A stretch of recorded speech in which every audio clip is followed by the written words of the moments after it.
Good morning, YouTube. It's Wednesday. I had to think about that. Wednesday, September 4th, 11:29 a.m. 2024. So, day number 2 of being a pedestrian again. Yesterday, I didn't accomplish anywhere near the things I was hoping to accomplish. Didn't make it to Rob's. Didn't make it back to Wren. That was not fully on my agenda, but once I went there, I was kind of wanting to go back and actually participate in the anger management group I used to go to every Tuesday. And I just got so tired yesterday.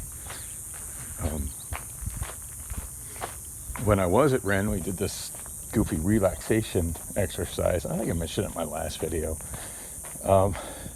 They do a lot of those. I don't know if I want to say a lot, but it's one of those things that gets done in some of the different groups where they'll turn on the TV and they'll stream from YouTube some relaxation meditation thing, and the narratives are always goofy as hell. The only thing I particularly remember from this one was it specifically said to relax your right toes, and a little bit after that it said relax your left toes, which I thought was peculiar. Instead of just saying relax your toes, work your way up, or here's a novel concept, relax your body. Let's do the whole thing at once. Why do we have to concentrate specifically on the toes of one foot? What's that about? And anyway, when the voice in the recording said relax the right toes and then followed with relax the left toes, it kind of brought me back to when I was little. And by little I mean between the ages of 2 and, good God, probably 6-ish. So yeah, this was a many-year time span. Every now and then things jog my memory, and I'm able to vividly remember things from those ages. And the awkward, painful memory that brought back was that as a young child, I really, really struggled in telling right from left. And the peculiar thing about that is, from, I want to say, age 3, I was pretty solid on cardinal directions. North, south, east, and west. At any given time, I could tell you which directions were north, south, east, and west, and I still can at most times. Every now and then I kind of lose my bearing, but it doesn't happen often. I can tell you right now, I'm heading directly east. North is to my left, south is to my right, the west is behind me. And I was solid on that at age 3. But for many years after that, right and left would confuse me, because right and left changed as I perceived the world. North and south were always in the same direction, but right and left was different. Right wasn't always north and left wasn't always south. And those concepts confuse the shit out of me. Like, why not just say whether it's north or south instead of using words that change based on one's perception and orientation? I mean, somebody would hold up their right hand and say, okay, this is my right hand. And then I would hold up my hand that was facing the same direction. I'm like, okay, so this is my right hand, right? And they'd be like, no, that is your left. I'm like, well, I'm holding the one that's facing north, same as you're holding the one facing north. How is that your right and my left? Shit would just confuse the shit out of me as a kid. Boy, and if that's not a solid sign of neurodiversion, I don't know what the hell is. But yeah, it just brought back so many memories of me confusing things like that as a young child. And I still find myself sometimes not understanding people's directions.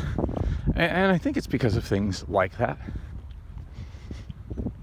Speaking of misunderstanding people's directions. I was pretty solidly convinced, and I mentioned it in a few other videos, that William T. Harris Company, the place where I was working, the Flex Foam, canceled my shift last Friday due to me feeling that they didn't like my work performance, largely due to me struggling in remembering all the steps to changing out the bales while operating the baler, and constantly having to get my supervisor to supervise me. I think that's what supervisors are supposed to do. But when I wasn't completely solid, when I'm operating any kind of industrial machinery, unless I am 100% confident that the steps I'm taking are the correct steps, I don't want to proceed. I absolutely don't want to proceed for fear that I cause an industrial accident. Call me crazy, but I'm just cautious like that when dealing with any kind of industrial machinery. I remember when I first went in there a couple weeks ago. Well, tomorrow it'll be 2 weeks ago. And there were a lot of people from Traba, and we all went into this break room. There's at least 2 break rooms that I know of in the complex. I expect probably more. The facility consists of several different buildings, some of which are attached to each other, some of which are not. I say this because the 2 break rooms that I am familiar with are in 2 buildings which are attached to each other somewhat. I mean, I guess technically they're not. They've got a walkway between the 2, and come to think of it, you do step outside for a few feet or you go back in the other building, but it feels like they're connected. The way the walkway is between those 2 doors, and they're always open when the place is in operation, and there's a conveyor belt that runs across it that they leave. I did notice when they close for the night, they do shut those doors and they do move that conveyor belt out of that passageway. But anyway, those are the 2. I did work in 3 different buildings, and those are the 3, those 2, and then a 3rd one. I don't know if that 3rd one had its own break room or not. If it did, I never did get shown where it was, and I never did put my food or my drinks there. I just kind of put my drinks in a shady place near where my friend and I were working. Anyway, 2 break rooms. First one that we all met up in, first day I worked there. There were a lot of us from Traba. The bulk majority of which showed up a little late.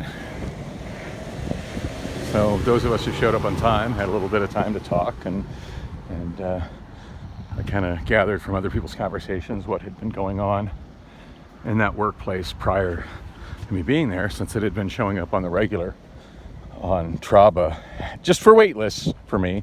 Well, I mean, sometimes it would tell me that the wait list spot had opened, but every time I clicked on it, I never got through. And I could click on the wait list as soon as it popped up.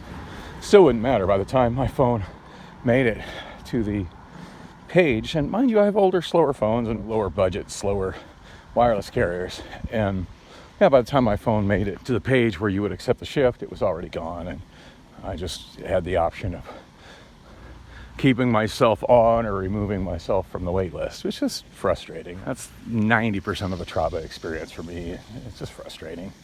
Anyway, so I was listening to people talk about what had gone on in days previous. Oh, by the way, I'm near my friend Billy's grave site.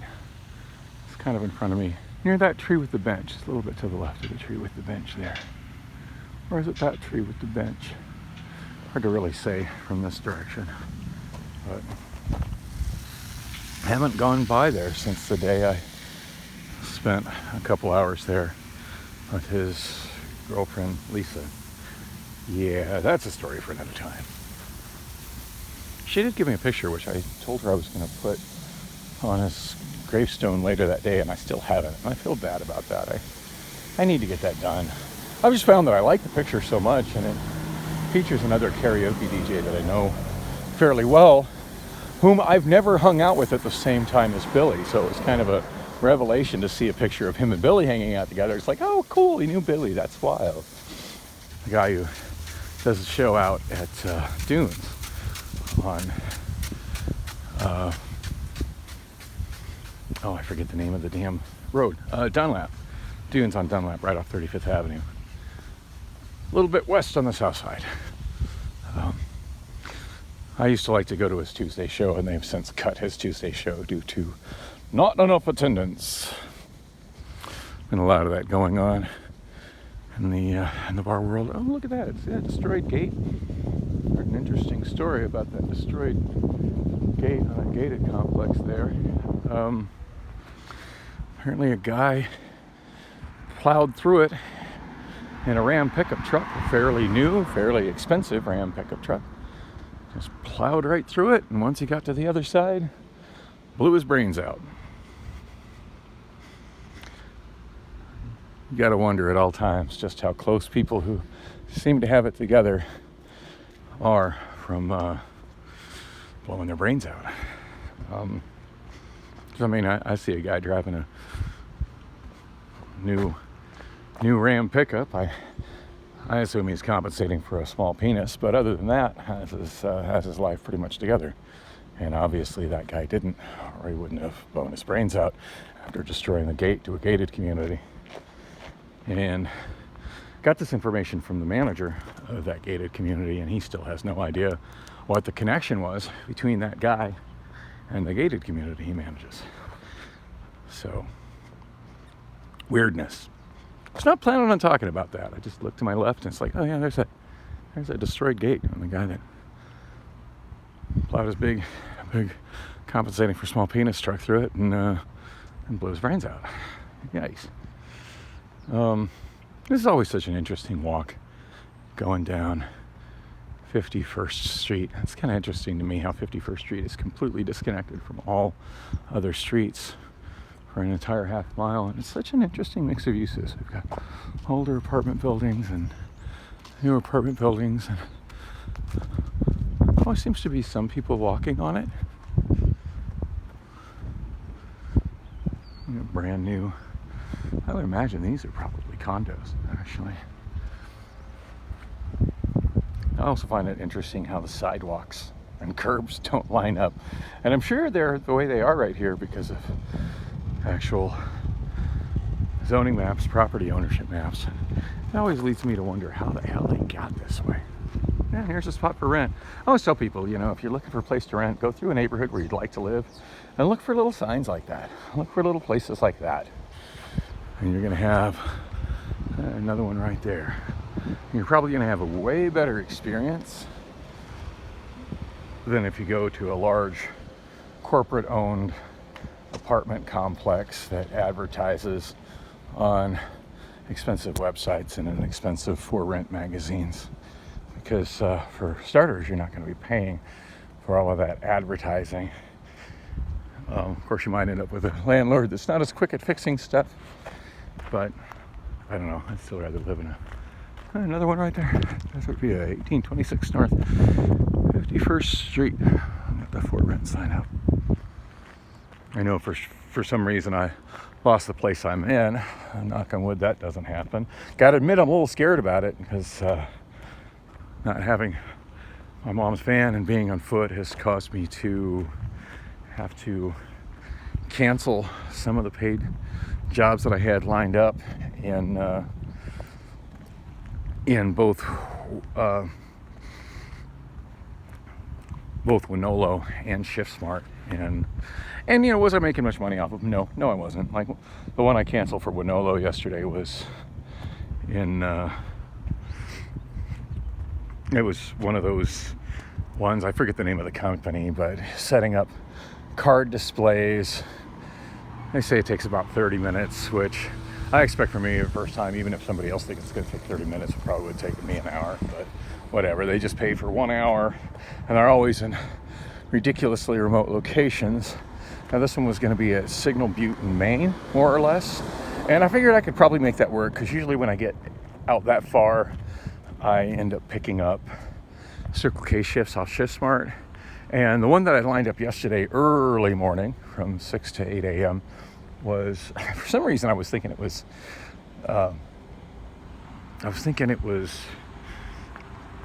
40th Street and Southern. In actuality, it was 40th Street and Broadway.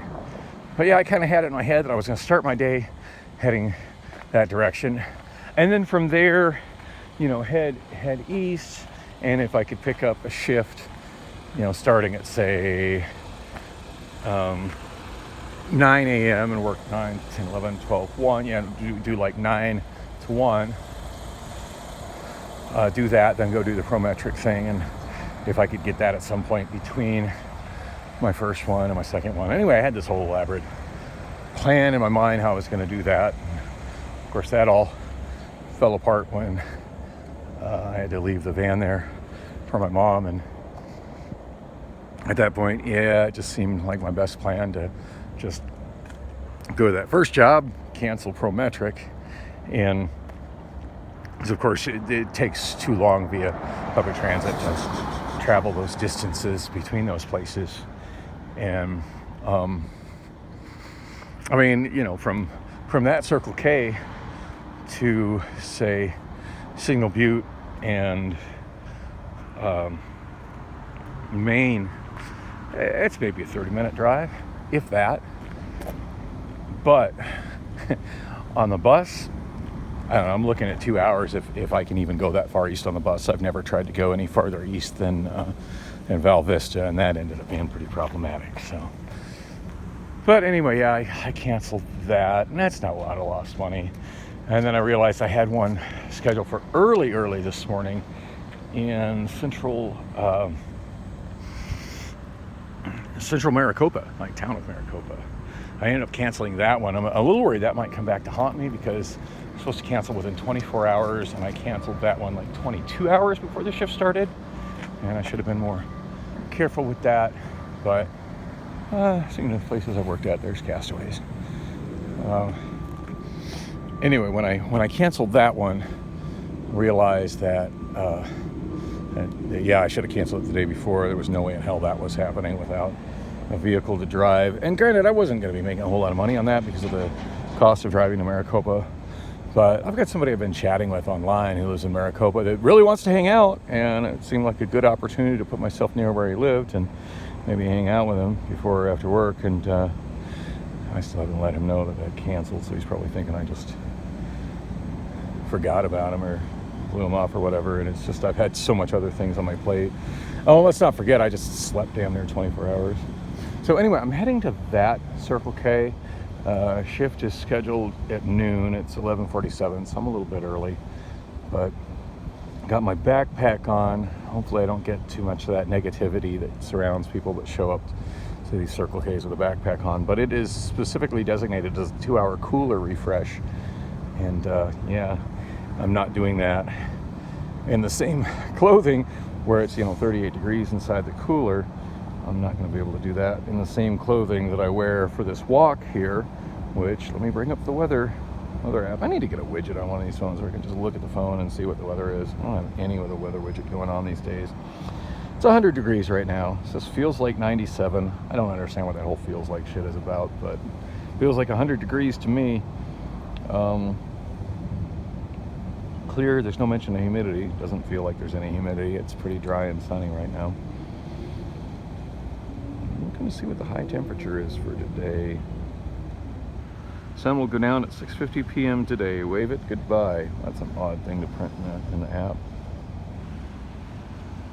I feel like the high for today is 105. Although I don't... Oh, 106. High for today is 106. So that's interesting. I could have sworn I saw on the weather app yesterday that the high for today was 110. Not that there's a huge difference between 106 and 110, but I was just thinking, oh my God, it's going to be ungodly warm. Better bring my cooler clothes in the backpack. Anyway, I have them, and this is the one I mentioned before, the Lady Ballers backpack. Actually, it says Lady Devils Softball PGF 2020. I can't believe Priscilla turned that down without even taking a look at it. As ASU alumni, I thought she might want to be all over that, but she didn't even give it a glance. So, and her and I are sort of back to being an item again. I don't really want to talk much about that. As you can imagine, I've got some mixed feelings about it. So anyway, I want to conclude my little story about, normally I would walk that way, but I got a little time to kill, so I'm going to walk down the alley. As I said, I wanted to conclude my story about Moochie Harris. So we all went into the first break room there, and it took a while for all the travel people to show up because I would say about half of them showed up a little bit late. Not massively late, but a little bit late. And we had this really long speech that the foreman, Richard, gave us. Richard's got a funny accent I can't quite peg, but it takes a conscious effort for me not to mock it. And I know that makes me a bad person, but it just is what it is. But he was talking about how OSHA people periodically show up and they check stuff and how to respond to them. And I'm thinking, you have OSHA people that regularly show up? That's wild. I've worked at a lot of warehouses and manufacturing places, and I've never seen an OSHA person show up, including a large Amazon.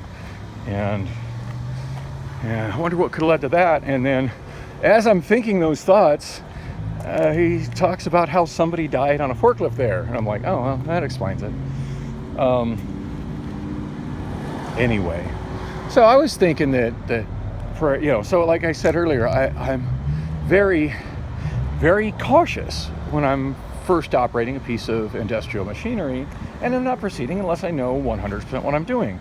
And until then, I expect the person who is my supervisor or my trainer to stand by my side and critique how I'm operating it with and give me pointers until I'm to the point where I do an entire cycle without him having to say anything other than, "That was awesome, Dan, you've clearly got it." And he seemed very frustrated that I didn't just pick up on it the first time. Sorry, dude. I mean, if I was to pretend that I knew it the first time, I would have made some mistakes, and God knows what the repercussions of those mistakes would have been, but I wouldn't have been happy about it, and I don't think you would have either. Anyway, it was my gut feeling that he had reported that to Richard, and that possibly Richard was frustrated because there were several times where Richard came in on this forklift and would just start honking away and gesticulating at me and saying stuff, but in that loud environment, I could not make out what he was saying. And then I didn't know what to do, but whatever I did, he was clearly frustrated that it wasn't what he wanted me to do. Sorry, Richard, I am not a mind reader. If you have something to say to me, you need to shut down your forklift and come over and talk to me, or shut down your forklift and gesture at me that it's safe for me to come over and talk to you. Don't just gesticulate wildly, yell in a loud environment where I can't decipher what it is you're saying with your silly accent, and then be frustrated because I didn't read your mind and do what you wanted me to do. So I was thinking that since I had been canceled on that shift, and that happened last Thursday for the shift that was last Friday, I was thinking that somebody had been like, no, Daniel's just too slow at learning and doesn't seem to read minds adequately to work here, so we don't want him anymore. As all waitlisted shifts for that company had disappeared off my app, as well as the shift that I was on. Because that seems to be the magic difference between being canceled because they didn't need as many people as they thought they needed and I was on the list, and being canceled because they've decided we don't want you anymore. Because that's kind of what happened with Dirks. Oh yeah, by the way, fuck Dirks. Because Dirks still shows up on other people's Traba apps, but it doesn't show up on mine since the whole Dirks incident when I first signed up on Traba. And it seemed like that's what had happened with William T. Barnett Company. But a couple of days ago, it popped back up on my app that I'm getting paid $50 for the canceled shift, so that's awesome. It's $50 I wasn't expecting. $50 helps a lot right now. So yeah, that's a win, especially considering that, come to find out, I had a Circle K shift that morning that I forgot to cancel, and I would have had to do a late cancel on that had I gone to William T. Barnett Company, so kind of saved my ass on the ShiftSmart app. But anyway, those shifts are back to showing up. Of course, I'm merely waitlisted for them, and they say they require an OSHA certification for forklift. So I need to look into what it takes to get an OSHA certification, and also probably a food handler's card. I think those are things I could probably get if I just went through the motions of testing for them. In the meantime, I got to work at the Circle K, so I'm adding in here. Thanks for coming with me on the walk.